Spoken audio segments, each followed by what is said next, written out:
صحرائی پتنگ 3 ملکوں میں پھیلا ایک قدیم اور پراسرار معنی۔ دنیا کے ایک دور افتادہ علاقے میں پراسرار قدیم پتھریلی چٹانوں ماہرین آثار قدیمہ کے لیے ایک معمہ بنی ہوئی ہے۔ یہ معمہ وسطی ایشیا میں قازقستان، ازبکستان اور ترکمانستان کے درمیان پھیلا ہوا ریتلی اور چٹیلی وادیوں پر مشتمل 2,00,000 مربع کلومیٹر طویل استرت نامی وسیع و عریض سطح مرتفع پلیٹوں میں موجود ہے۔ اس علاقے کا دور دراز ہونا اس علاقے تک رسائی کو مزید مشکل بنا دیتا ہے۔ اس علاقے کی وسعت اپنی جگہ، لیکن یہاں کا ناقابل اعتبار موسم اور بارشوں کی کمی کے باعث یہاں رہائش پذیر ہونا جان جوکھم میں ڈالنے کے مترادف ہے۔ ایک جانب -40° کی سردی اور دوسری طرف 40° سینٹی گریڈ تک کی گرمی کو برداشت کرنا ہر کسی کے بس کی بات نہیں ہے۔ اس لیے اس وسیع اور اس جٹیل میدانوں میں چند نیم خانہ بدوش قبائل ہی آباد ہیں۔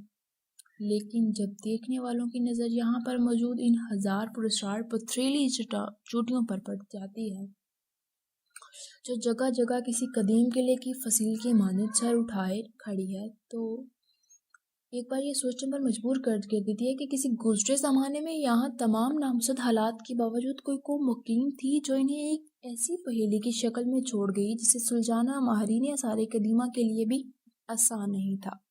کیا استرت کا میدان کبھی ایک وسیع اور عریض سمندر تھا؟ استرت میں موجود چونے کے پتھر کی چوٹیاں موسمی تباہ کاریوں کا شکار ہو کر کچھ عجیب و غریب خدخال رکھتی ہیں، اور ان میں سے چند کی بلندی 200 کلومیٹر کے قریب بھی ہے۔ مقامی زبان میں ان کو چنک کہا جاتا ہے۔ اس علاقے میں بارش نایاب حد ہے، لیکن اگر کبھی بارش برسے تو یہاں کثرت سے پھیلے عرضی نمکین گھڑے جھیل کا روپ دھار لیتے ہیں۔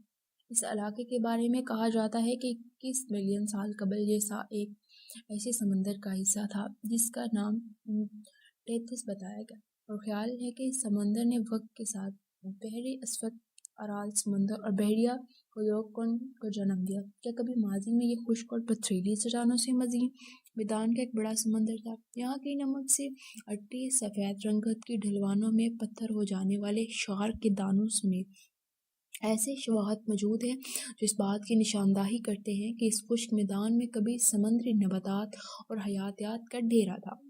استرت میں موجود پراسرار صحرائی پتنگ کیا ہیں؟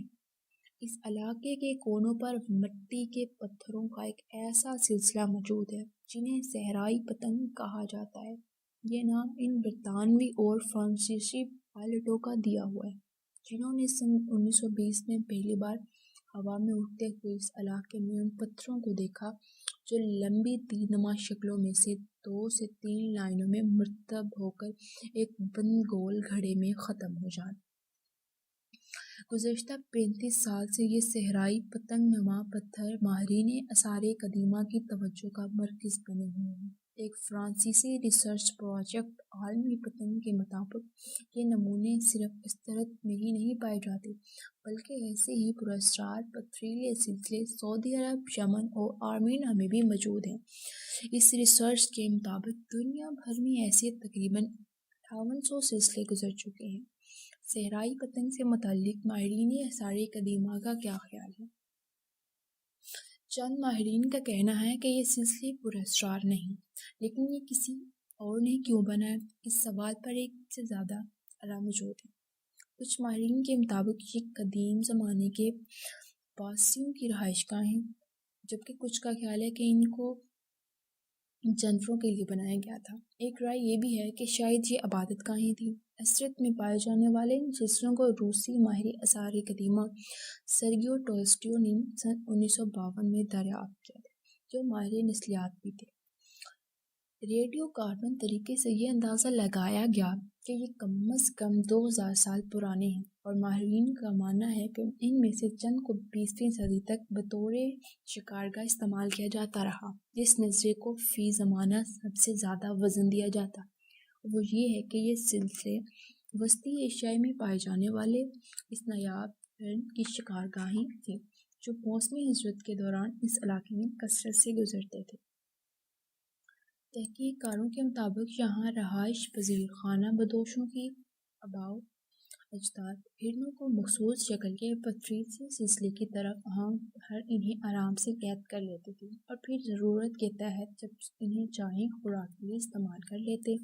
قدیم تہذیبوں اور طاقتوں کا مسکن گزشتہ کئی صدیوں سے یہاں باقی بعد دیگر کئی تہذیبیں آباد ہوئیں۔ اسکاٹ لینڈ کی ماہر آثار قدیمہ پروفیسر ایلسن پیئرس کے مطابق یہ پورا خطہ 20ویں صدی تک موسمی سرما میں شکار کے لیے مشہور تھا۔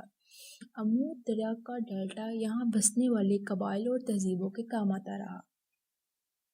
پیتل کے دور شکاری 5ویں اور 7ویں صدی قبل مسیح میں پہلی ایرانی سلطنت میں ضم ہو گئی، جس کے بعد قرون وسطیٰ میں یہاں منگولوں کا راج ہوا۔ پروفیسر ایلسن کے مطابق اس علاقے میں موجود قلعوں نے شکست و رفت کے بہت سے دور دیکھے، کیونکہ یہاں ہونے والا شکار کھالوں، گوشت اور سینگوں کی شکل میں ایک بڑی تجارت کا سبب تھا، اور یہ تجارت یہاں پروان چڑھنے والی قوتوں کی معیشت کی بنیاد بنی، جس کا دائرہ وسطی ایشیا سے لے کر یورپ تک پھیل چکا تھا۔ اس علاقے تک پہنچنے کا کیا طریقہ ہے؟ اس پراسرار اور قدیم تہذیبوں کے مسکن تک پہنچنا ہو تو قازقستان جانا پڑے گا، جہاں کی جنوبی منگستو علاقے میں قازقستان نیچر ریزرو قائم کیا گیا۔ سن 1984 میں قائم ہونے والا یہ پارک لندن کے مجموعی رقبے سے 1.5 گنا بڑا، جہاں 300 سے زائد انواع کے چرند پرند پائے جاتے ہیں، جن میں تلور، خارپشت، موگے اور جنگلی سور بھی شامل ہیں۔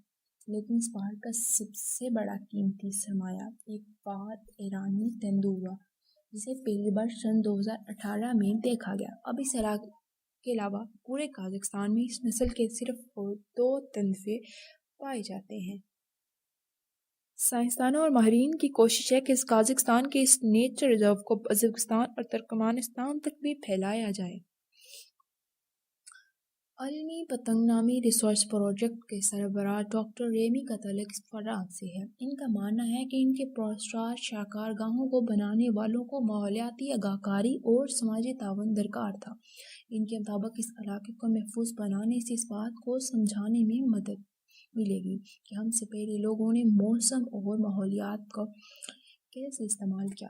ماہرین کی رائے میں اگر اس علاقے کو کثیر ملکی کوششوں سے محفوظ بنا لیا جاتا ہے تو یونیسکو کی جانب سے عالمی ثقافتی ورثہ قرار دینے میں مدد ملے گی، جس کا فائدہ یہ ہوگا کہ اس علاقے کو خراب ہونے سے بچانے کے لیے مزید فنڈز کی فراہمی آسان ہو جائے گی۔